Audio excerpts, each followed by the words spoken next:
Welcome to Legislative Advocacy 101, brought to you by the Coalition for Self-Direction.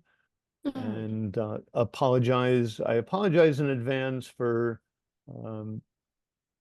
any glitches we have, but we're all parent advocates here. We're all running as fast as we can to stay in one place. And hope this is of value to you. We've already had a lot of you sign up on our Google form to let us know who you are and who your legislators are.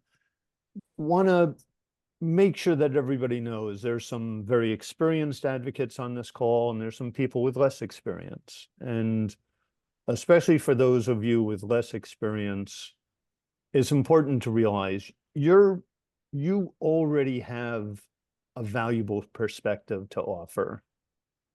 Over time, you'll learn more, but don't feel like there's some bar you have to reach before you can speak out. You're already expert in your life, in the life of most of you, I believe, are parents, in the life of your child, your family member. For those of you who are self-advocates, you're an expert on your own life. They work for you. The elected officials work for you, and they are there to serve. And if you haven't interacted with them, know that they will be professionally kind, professionally attentive. That's their job, really, as an elected official. They're really good at it. They're really good at paying attention to people, and especially paying attention to people who can help them get elected. So I call upon you to be a more effective advocate. Be kind to them. It can be really hard when you're dealing with elected officials, and especially when you're dealing with appointed officials within the OPWDD system. It can be really hard to be kind to them, but realize that these are people who are enmeshed in a system. They didn't design this system. They're doing the best they can. So one of the hardest things to do as an advocate, but in my mind, one of the most important, is that empathy toward them. And I'll call in Max, Steve, Heather, if you want to make any comments on this before we move on. I'll jump in. I think that's a really good point, because especially during budget season, when the cycle's going and there's so much going on and there's so many people that are upset with one side or the other, it can be easy to approach them with anger or to try to use fear or shame to get them to do something. But in my experience advocating for people, it's that relationship you have before the budget cycle starts that matters. Then when you're checking in, you know where they stand. You also have a better idea of why they're voting a certain way or why they're sponsoring the bills that they're sponsoring. And so instead of being really confrontational, you can say, I can't align with you on that, but maybe we could work on this together. So I think that it's always that idea of there's got to be one little part, some common ground between the two of you that you can align on, regardless of party. Because I think we see this past budget cycle that whether you were Republican or Democrat or whatever, there was a lot of strain on both parties, and not everybody's happy with how things turned out, so you don't want to make assumptions just based on somebody's party either. Okay, great stuff. Steve, Max? All of what Heather just said, totally agree with. And, really being able to find some kind of common ground is something, I think is important. And doing your research ahead of time is extremely important. What committees they may be on, and certainly the disability committee or mental health committee would be two that we'd really want to take a look at as well. But that's all I really have for now. But thanks for doing this. Thanks. you can get the information about your legislators very easily. Just click on either of those links, and it brings you to a place where you put in your contact info. You can find out who your senator is, who your assembly member is. And if you're willing to let us know who you are, I created a quick form yesterday. I'm very proud of myself, my first Google form. And if you can tell us, and 24 of you already have told us who your assembly member and senator is and how comfortable you are with the idea of contacting legislators. And hopefully by the end of this meeting, you'll be completely comfortable. But if you're not, we got a lot of great advocates who can help you with that. Here's the mechanics.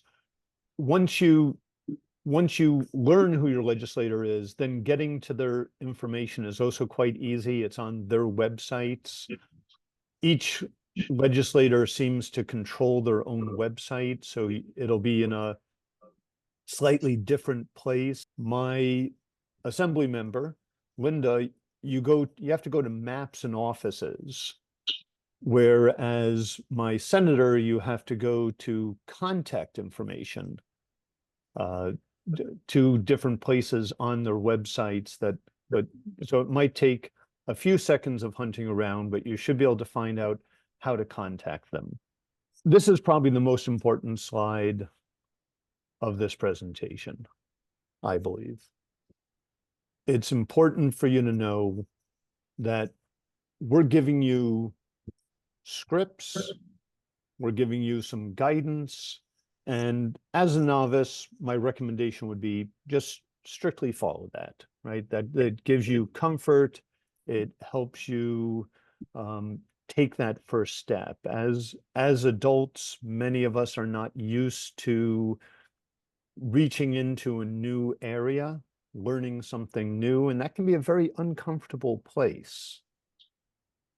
So lean on the guidance, lean on the framework to follow that script. But then as you gain experience, feel completely free to break away from that, to create your own version of how to get to the goal.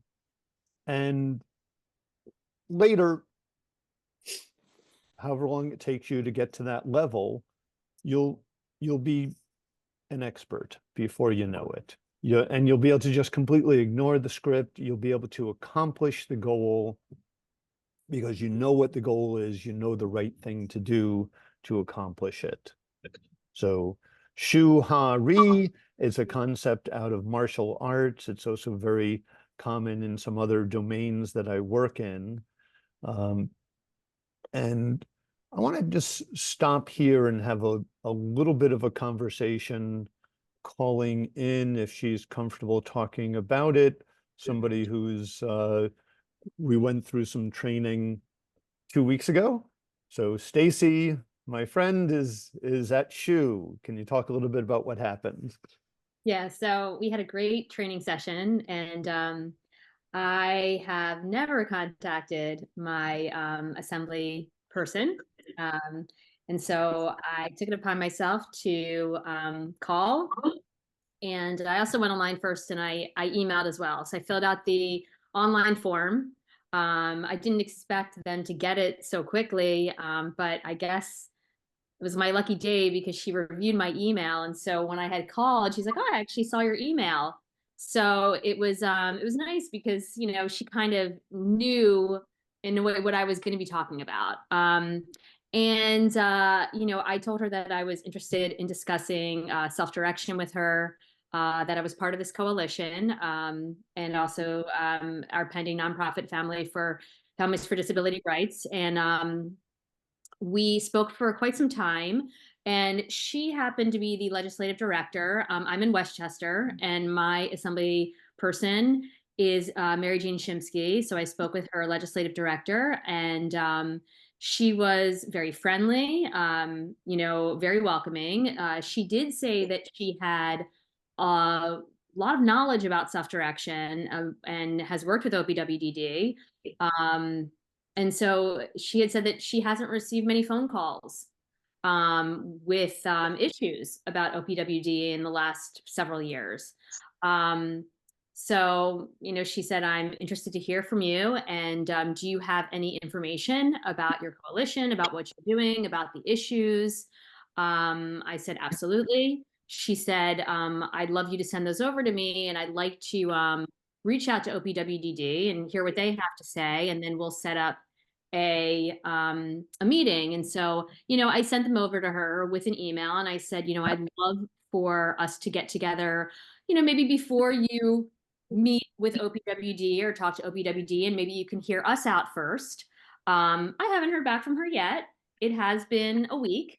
So I've given her the grace period of a week. I'm going to write her back today and give her the weekend to kind of, hopefully she'll review my email. And I'm sure she's very busy. She's got a lot on her plate now.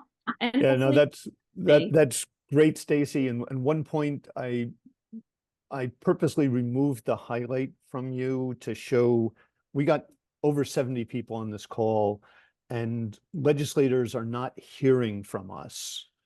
They aren't aware of the struggles we've been going through. So we need to change that. We need to change the dialogue. We need to make sure that legislators know what a wonderful program self-direction is, and we need to make sure that they know the problems we're encountering. We thought we were raising the rafters. We haven't done a good job of that. We need to become known.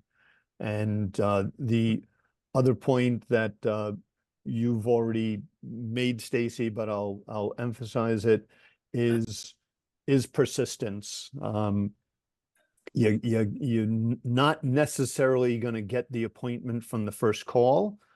So, but we'll get back to that in just a moment. So the first thing to do after you learn who your legislator is call and set an appointment. Be clear and concise. So here's a script. Here's my name. I live in your district. I have X number of adult children. And what do I want to do? I want to discuss the difficulties encountered by my family and tens of thousands like us. Can we talk? I said, put a pin in about persistence. I called up my daughter's senator. They said, oh, we will take care of that for you. We'll send an email to our scheduler. The email to the scheduler copying me came in. I replied to that. A week went by. I replied to it again. Another day went by. I called up the office and said, I spoke with somebody 2 weeks ago, but it was by then, and haven't heard back from the scheduler. My daughter's a constituent. Can we talk? Hello? I got the reply from the scheduler that same day. Be persistent. I'd like to find somebody who's a novice, who's comfortable with practicing in front of everybody, doing that calling and setting an appointment. Sally, go ahead and unmute. Hi, everyone. So I will be the volunteer. I'm gonna make my phone call. I'm gonna pick up and I'm gonna say, Hello, State Hi. Senator blah blah's office. hi, good afternoon. My name is Sally Ann Jacobs and I live in your district. I have 2 adult children, young adults, which I do, with developmental disabilities, which is true. And I would like to discuss the difficulties encountered by my family and tens of thousands like us across the state. Can we please schedule a meeting in the next 2 weeks?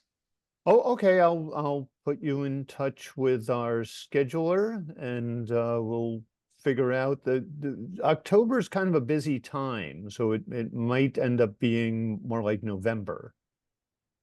That's okay. Their disabilities aren't going anywhere, but November would be appreciated. I'd really appreciate speaking directly with Assemblymember Rosenthal. And I'm fine also speaking to her legislative director.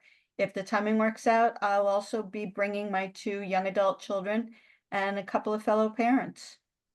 Okay, I think we can accommodate you on a Zoom call for that then. I'll make sure our scheduler knows. Okay, that would be greatly appreciated. Thank you. Okay, Sally gets a 10 out of 10, I think. Feedback from Steve here. I saw you on mute.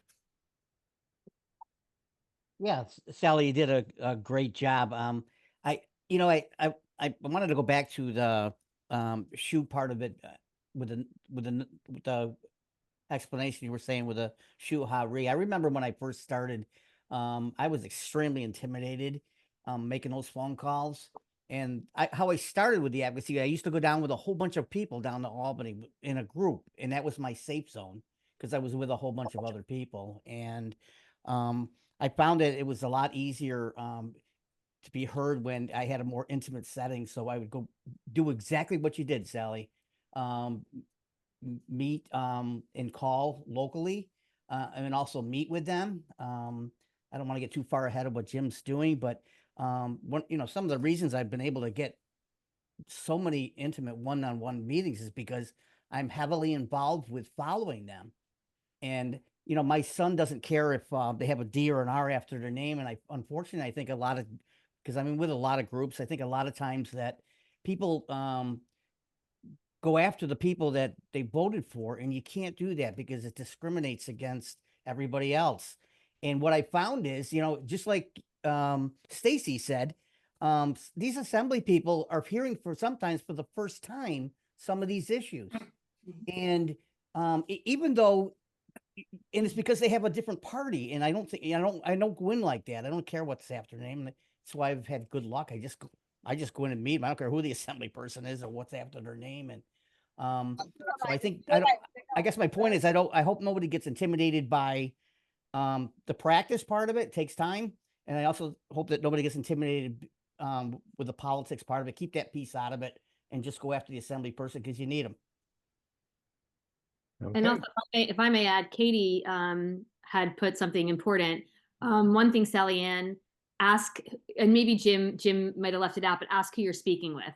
That was the first thing, that I did because the person that I picked up the phone did not introduce themselves. So I said, "Oh, who am I speaking with?" And then she said, "Oh, this is so-and-so, the legislative director for, assembly person, Mary Jane Shimsky." So definitely ask who you're speaking with. And, and I would say follow up with, can I get your email information? And we can further this through an email. And one thing I found what threw me was that I was my person actually had knowledge of OPWDD, and she had extensive information. So that was a little daunting because I kind of felt like it put me on the spot. But being part of this advocacy group, I kind of felt like I had the tools to speak to that. So, I think that it's just about, kind of working through those little glitches, but I think like we all can get through it. And it was a little daunting at first, but I made it through. So I think we can all make it through. Yeah, if I can hop in, I see a lot of notes and a lot of people asking if in-person or Zoom is preferred. In all honesty, they're very busy. Zoom is sometimes easier. Sometimes it's easier for us because of our lives. So don't be afraid of the Zoom call. But in person, when they can meet us and see our kids in person, obviously it may have a bigger impact. They might see something.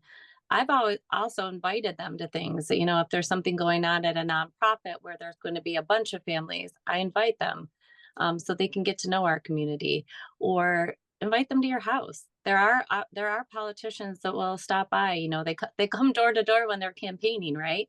Invite them in, sit down and give them a cup of coffee. That's where relationships start. And I think it's really a relationship model. The other thing to think about is our terms only last 2 years, so they're literally always campaigning. So when we talk to them, emphasizing that we're not just a small segment of the population, that there's hundreds of thousands of people with IDD in New York, and they're each attached to friends and family and neighbors and clergy and people at work. So we're not a small segment of the population. What happens to us matters to a lot of voters. And I think that that's something to politely and say and interject and somehow. Yeah. Sorry, Max, I saw you had your hand up.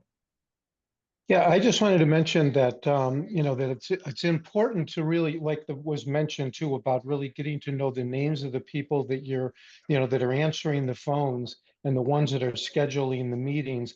Getting to know the staff of the person is real important, because sometimes they can really help to get the attention of the member.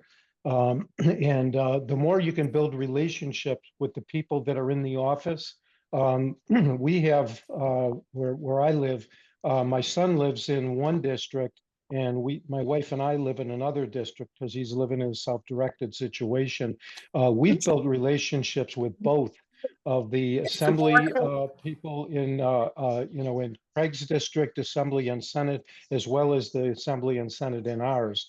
And we get to know them. I would totally agree that person to person, in person is really the more effective. And eventually after that, maybe doing phone calls and stuff when they get to know you. But when they get to know you, they get to see your loved one. At the very least, give have a picture of your loved one when you're meeting. Just so that it puts a face on it and really helps the member to understand what the issues are and why it's so important to you. And then again, we are representing more than, just our own loved one, but also many, many others, as was mentioned. Okay, yeah, great tip, Max. So you've called up, you've gotten the meeting. It might take again, it might take more than that. It might take some more persistence to get a reply from the scheduler, but you're going to eventually get the meeting. So now you're at the meeting, and be yourself, right? You based on your experience, it's great if you can do research, it's great if you can learn more, but you don't have to. You can be yourself, and if you're not completely comfortable, there's a whole bunch of experienced advocates, dozens of us. We can arrange for someone to accompany you. Ideally, be your best self. Have a refined and practiced story, right? But if it's not possible, if you've been up since 5 in the morning because you had to take care of things, you are now, hold on a moment. I am now going to fully authorize all of you to show up as the harried person you are, okay? With all your faults, with all the things you have to do, with all the lack of energy you have because of this system that frustrates you, that you want to have changed, show up as yourself. Mark Twain said it very nicely that I apologize for the length and disorganization of my presentation. I didn't have time to craft a short, elegant one. Get at the very least the names, and ideally, as Max said, the email addresses and phone numbers of everyone. And if they look like somebody who's willing to learn, if they look like somebody who's willing to be either an advisor or a champion of us, offer to set up a meeting with the Coalition for Self-Direction Board. Offer to, hey, you seem like somebody who could be an advisor to us. Can we set up a meeting between now and the end of the year? And either tell them you'll be back in touch in January, or what I've started doing is just telling them the budget's going to come out in January. I'd like to set up a meeting now with you. I'd like to get on your schedule for the end of January. let's do a practice. I've given you a link to the testimony that I gave at the MISC 2 weeks ago, the Most Integrated Settings Council. This is pretty much the first 90 seconds of that testimony. It's a nice pattern. If you want to follow it, you're fully authorized. I'm sharing this with you so that you can follow it as a script. 60 years ago, my child would have been in an institution. 30 years ago, the only choice would have been a group home, congregate care. But today, and now it's up to you to fill in the blanks of your life. Today, what it is that's happening. And then all that is made possible by this wonderful thing, the OPWDD program called Self-Direction, which unfortunately needs to be improved. So, and then I recommend ending with a request for a follow-up.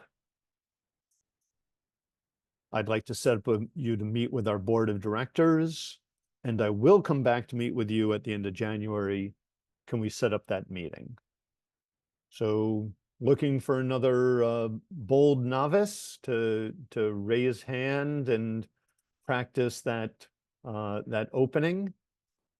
This one's a little harder because I'm going to ask you to practice not Jim Karp's story, but your story.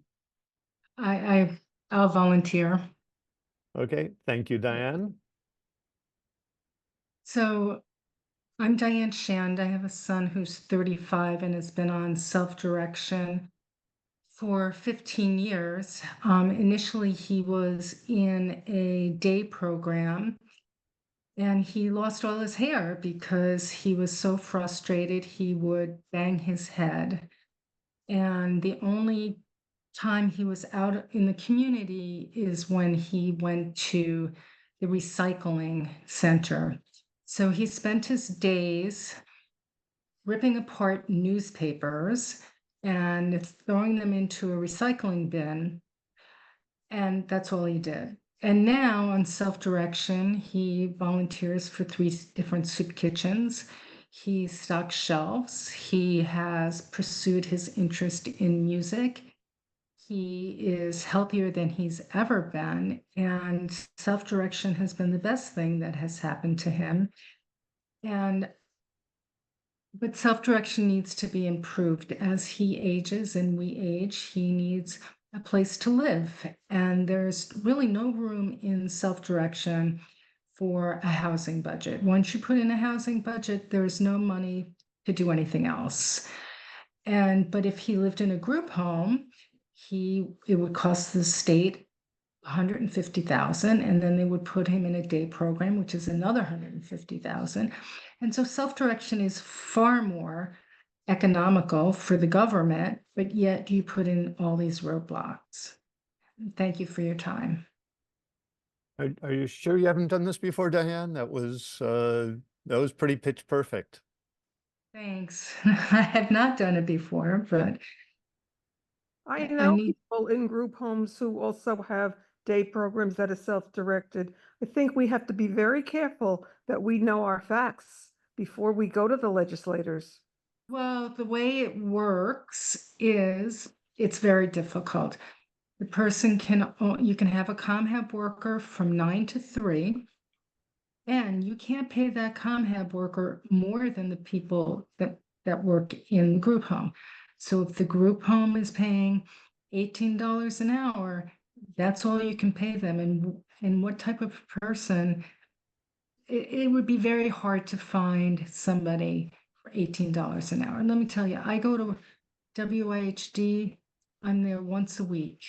And my son goes to speech there, and the dental clinic is at the same time.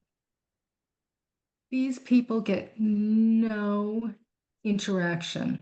All of the staff is sitting on their phone or they're sleeping, and the consumer is just sitting there looking for attention.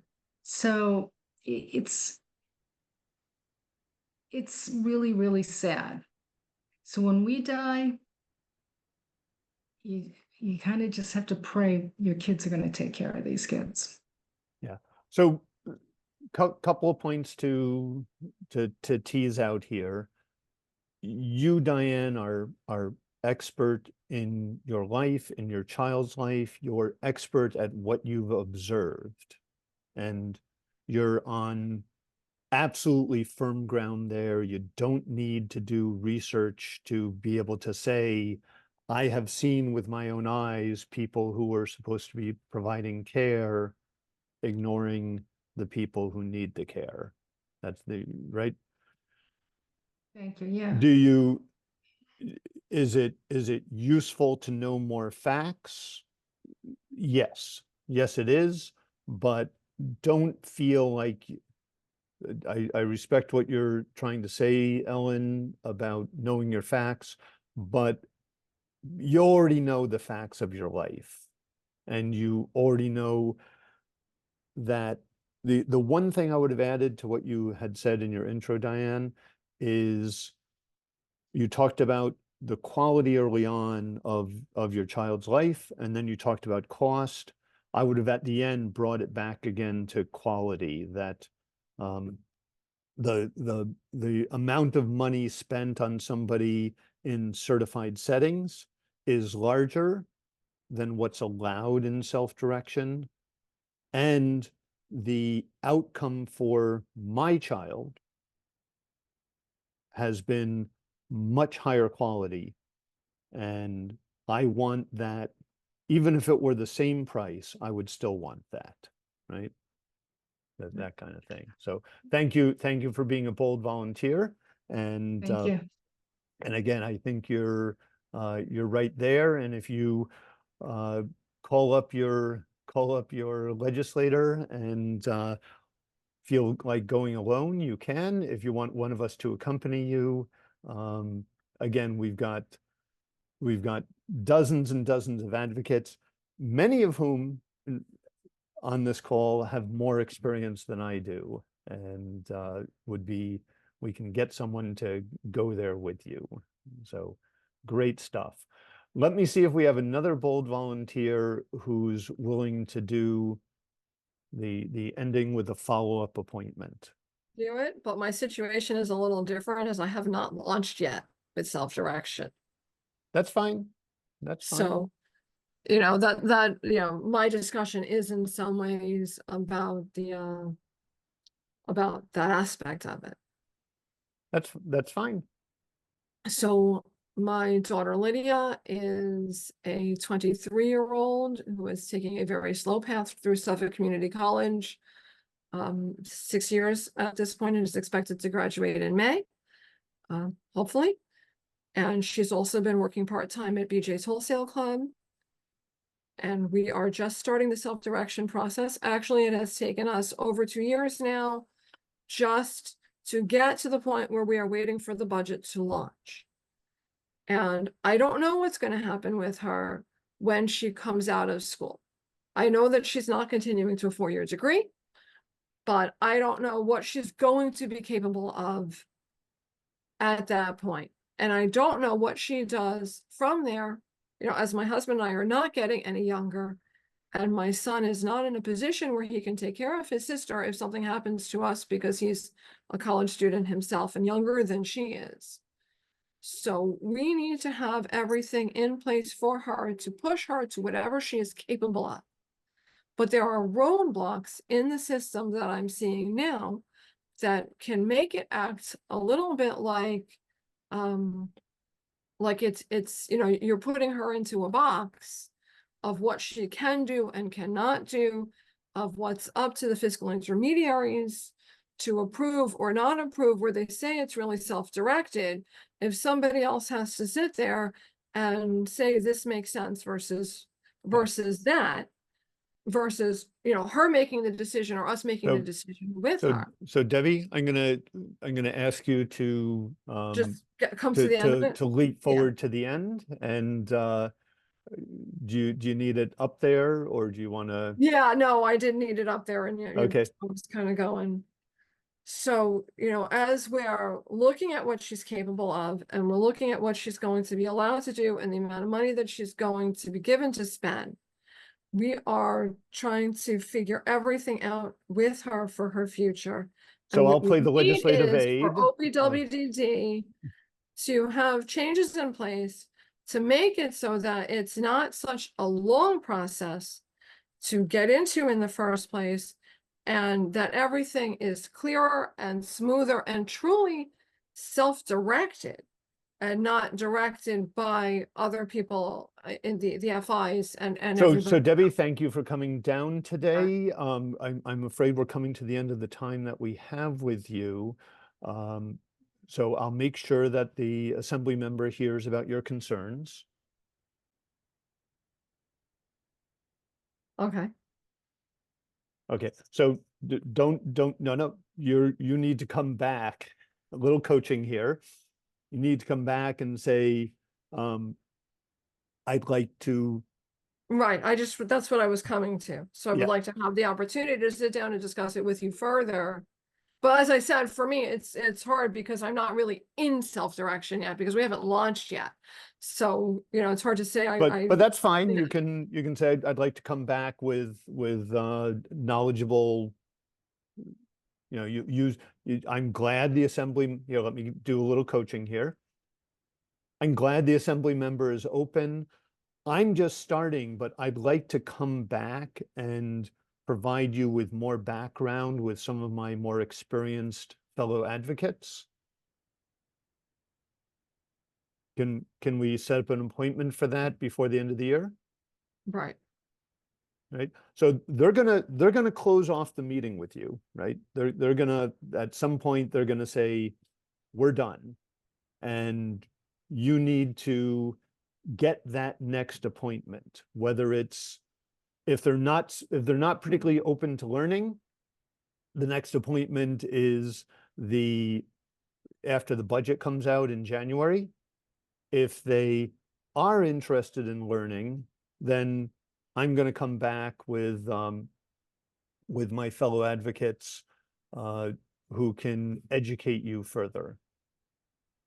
Ellen, you're welcome to talk. I will anticipate your remarks by saying this is a training for people who are advocating for self-direction. And I get it. I get it. I get it, and I want to compliment you because I wish I had this training 50 years ago when I started advocating. I think you're right on target with everything that you're trying to, help people to get through the message. And even today, I have reached out to my assemblyman. I just filled out the form that you said, on an issue, and I'm learning from you that I didn't follow up properly, and I will do that, I just want to caution people, don't, just be careful not to knock one program over another. They're all valuable. All these issues, I mean, it's true, certain things are available now that weren't available in the past, but some of those things that were available in the past are still good. And so even though this is for self-direction, and that's what you want to, that's what you want people to be advocating for, be careful not to put something else down in order to get your point across. That's my only comment. okay, That's no, such an important one, Ellen. It really is, because we're all the same. It doesn't matter if we're in certified or self-direction. We have the same needs for the same people. We've just been kind of segregated into two systems, and the new people to the system, we don't even really have a choice. We couldn't pick certified if we wanted because of the limited options. So that is a great point to make. Thank you. yeah, no, and appreciate all the service you've done in the system, Ellen. I know you're a longtime advocate, so deeply appreciate it. Can I offer something just for a second? This is Richard Sadowski. Okay, I come from this from a sort of funny perspective. My father was a New York City councilman for 24 years. So we got lobbied a lot over the course of his time. The only suggestion I would make over and above what's been said here is do a little research on the assembly member. If they're already on a committee that will be dealing with the self-direction part of the budget, It would be a good idea to know that going in, because it short circuits a lot of stuff. You can know what they're familiar with. You don't have to start at the beginning. You can behave in a summary fashion, and it looks respectful of their time to be up on what they are, and if in fact they've taken positions on this before, you can thank them for them to the extent they've been helpful. Yeah, no, appreciate that, Richard. I just want to balance that with, especially for the first meeting, it's okay for you to show up as the harried parent, right? So what Richard's saying is, ideally, you have the time to figure out who they are, and we're going to make it easier for you if you register into that form that I put together yesterday. We will get back to you and let you know, oh, your person is the chair of this committee, and there's these 3 other advocates in your area who've also registered, and you can join together. So we're going to try and make it as easy as possible for you to have the information that you need. But really, I want to give people permission to just show up as a parent who's short, or for that matter, self-advocate who's short on time, who's just like, I don't know what you know. I'm busy all day with dealing with all this stuff, and my life is made more difficult by the system. So I apologize that I don't know what committees you sit on, but we're looking for a champion. And again, appreciate that, Richard. William, you had your hand up, and then Jackie did. William, is your hand still I up? was just, I was wondering, Jim, if because I sense from Sally, no, from Debbie, a hesitancy of needing the whole picture, which of course would be impossible for somebody in there if they're in a novice state. Is there some place on the C4SD website, or could there be, for, shall I call it, legislative mentoring for those people who are willing to sign up to help guide people for their first call if they're feeling really insecure about it? Yeah, so yes. We're going to figure that out. We don't have it on the site yet, but we'll figure it out. Really, again, I'll urge people to register with that form. And if you need mentoring, make sure that mark your confidence as low. And we'll figure out how to get the person with you to show up at that meeting.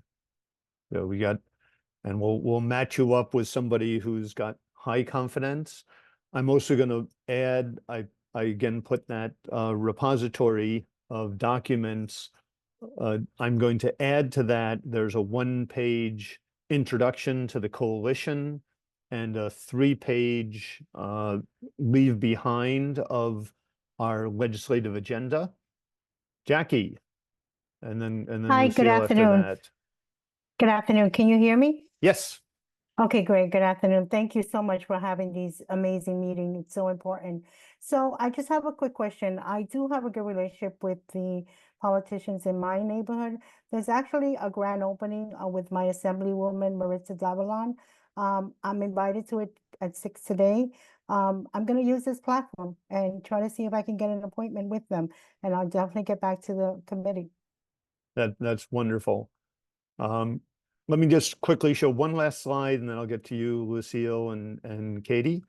And this is after the meeting, send them a thank you note. I do it by email. If you're one of those people who has nice handwriting that can be readable, you can differentiate yourself by sending a thank you, a physical thank you note. Keep in touch. They're something like 90% will be reelected, and so congratulate them when they're reelected, and be gently persistent.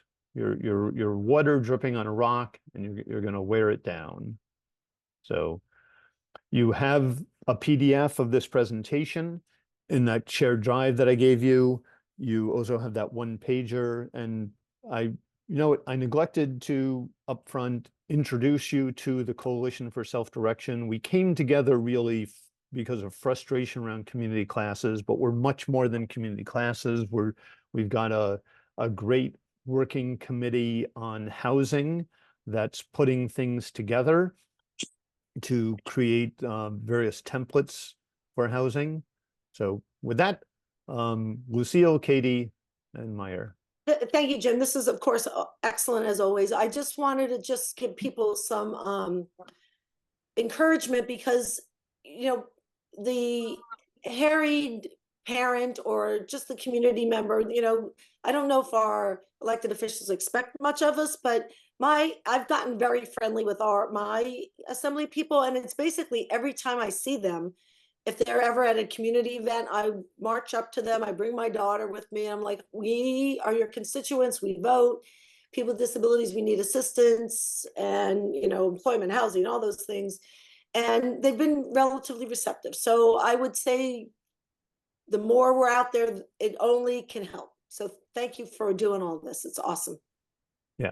And Katie, I'll get you in just a second, but I'll just piggyback on that to say we're not known. And we really need to make sure that we're known, because in the absence of us being known, there are myths about who we are, right? There's a myth that self-direction is only for people who have strong families to go to create the system for them. That's true right this moment, and we want to change that, right? So that has to be part of our message, is that self-direction is wonderful, and we want it to be available to everyone who wants it. Katie. Sorry, I didn't mean to take you by surprise. That's all right. Unmute. So the other thing, it was great, and thank you guys. You know, you're quite a team. I know something that's helped me, and I was thinking about what William was saying, was partnering with other people, other constituents that are interested when I'm having particularly Zoom meetings, but even in person. So if I go and I'm a comfortable advocate, I'll invite others that are kind of new to the game to come with me. It's helpful for the legislator to see that there's, you know, more than one constituent interested in the topic. And it's also helpful for the others that are just kind of getting their feet wet and getting a little more comfortable to come and kind of go through the experience. Yeah, no, thank you, Katie. That's a great tip. So yes, the form that I sent out is really meant to help people to team up in that way. Meyer. Thank you, Jim. And I really appreciate it. And I understand the hard work you're doing with that. And I understand that it's not easy, because I'm trying to do the same thing with brokers. I want to point out a point, and I want to explain why it's so important to talk to the legislators. Even they're not making the rules on the ADMs, they're not writing the regulations. They are just above it. They are just voting on the budget and talking to OPWDD. Because if they will say, if a lot of people reach out to their legislators, then it will give the pressure for the legislators to advocate on behalf of us to OPWDD, and OPWDD will get a lot of phone calls from them, and they will feel pressured that they have to make changes. And I want to say that once a state senator that is on the Committee of Disabilities once told me the importance of advocating, how much we could get out of it, is that people are thinking that politicians are setting the record, when in fact every other day they're looking behind if folks or if people are with them still. If not, they will change. So that's very important to show them what we want, and we want they should act on our behalf. And also I think that we should encourage them. They should look, for example, on the website of CFRSD on the issues that that we are encountering, because in a 1 hour meeting or a few meetings, it's impossible to roll out all the issues we are having and what the suggestions is to solve it. So if we encourage them to make some research and look, for example, look on C4SD's website and see the issues that are placed there, it could be very helpful for all the politicians to get together on the same issues and on the same strategies to solve it. And another thing that I want to point out is about mentioning that the program's structure and the concept of, for example, for self-direction is very, very, very good, a good structure itself. However, the red tape under it, that's the problem, because if we will complain only on self-direction in general, it will happen that OPW will feel that they need evaluation, for example, from Guidehouse, and they could make make it even worse. So that's very important to tell them what the issues are, and the issues are only in the system, not in general. Yeah, we have to be careful that we don't, the analogy I always think of is a restaurant where you complain and so they make it worse. So we have to be targeted in our complaint. Thank you for those remarks, Maya. And Liz, you're up. Thank you. So I would just say that, I mean, this is just from my perspective, but interested to hear yours, that if we as parents are going to go visit our legislators, that we also, like, I would want to bring up other issues, including like the problems with CDPAP, because, you know, I'm going to get one shot at listening to them, and I'm going to talk about the problems associated with the care for my daughter, which include like the problem with CDPAP and other problems that might even go beyond self-direction. That's my point number one. Point number two is just to kind of echo what you just said, like really the push is self-direction is wonderful. Because if we just start complaining a lot about self-direction is going to go back. I completely agree with you that CDPAP is definitely adjacent. There's 5,000 people in the OPWDD system who are also using CDPAP, and it's essential to them living their best lives. So yes, we are allied with them. We are common cause with them. Kind of getting inside baseball into the weeds a little bit here.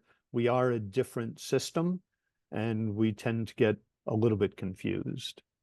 So you want to make sure that people realize that CDPAP is a different program than the OPWDD program, both of them essential. My friend Jackie, jump in. Just quickly, Liz, that's a really good point about CDPAP. And I think for all of us, you know, we've been admiring the ways the CDPAP coalition kind of got all of their ducks in a row and were able to fight what has just happened with this switch to trying to get one FI. So we've said this many times, the problems that are not maybe exactly yours today will be ours. And that's why we're trying so hard to organize this. I've been monitoring the chat here, and there's so many issues. There's, you know, not a lot of FIs in New York City area taking new cases. The community class issue. There's so many issues that we have that if we were not organized, we wouldn't be able to do this. So I'm grateful to all of you for your support, and we just have to stay the course. And one of the shocking things to me has been, we have met with many legislators who are absolutely not aware of what our families struggle with. They don't know what self-direction is. They don't know what OPWDD is. So that's why the best thing you can do is just go and tell your story and start there. And then when we have an ask, which we have, the biggest thing is, you know, listen to the coalition, and the coalition is trying to get OPWDD to do this. Or the NIAD is trying to do this, or SOIAN is trying to do this, or if you bring them into the loop, you will have people telling you what you need to ask them for. But the first thing is they need to know, we need to be on their radar, because we're really not. I just wanted to echo something that Jackie just said. I do a lot of Medicaid advocacy work. I grew up around the corner from Willowbrook. in Staten Island. My brother has CP. I'm in the NHTD waiver, which is small and different, but also has a fair share of its own problems. But I'm a Medicaid disability advocate in New York, and I just wanted You are to a powerful advocate I in was New just gonna York. say, that's kind of an understatement. I try. But I do meet with assembly members and senators, and I find that one of the major things is not only do they not understand our struggles, they also don't understand the programs. And I find that when February comes around, or maybe sometimes late January, right before the budget, there's joint legislative meetings on certain topics, and half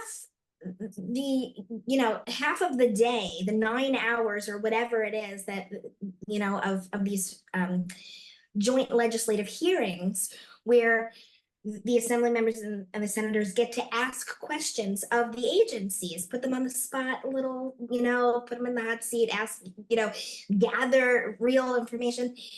Most of the time, these are questions that we can answer as constituents. We know, or as advocates, we already know the answer. And I cringe every time I hear a question and time wasted with a senator of mine or whatever, sitting there asking a question that I wish they would have asked me that, because I had the answer, and they have this precious time. So what I'm trying to say is, if there's, when you're meeting with assembly members and senators, any kind of representative within the district, I tend to give some materials before the meeting so that we're speaking the same language, and let them know that we're available as a resource for you to ask better questions at the joint legislative meetings, so that it can be fruitful, so that those joint legislative meetings, aren't then gathering the information that we could provide as advocate constituents. Yeah, I think That's such a great point, Trina, and I appreciate you bringing it up. I've questions, which they like to, here, let me give you some questions for your pocket to ask, during those meetings, Yeah, I have found that they are very receptive. You can, and if you know the legislative director, you don't have to ask permission, right? We do too much asking permission. We can just send them. Here's a list of 6 questions that you might want to ask. And I probably shouldn't do this, but I'll let you in on a secret. If you happen to be testifying yourself, you get 3 minutes, right? But the member gets to ask you a question.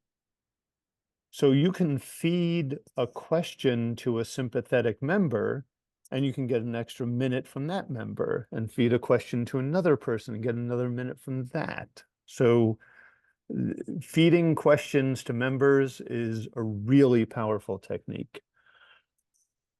Don't see any other hands raised, so I'm going to turn to my fellow experienced advocates to see what parting advice they have on the recording, and then we'll bring it to a close.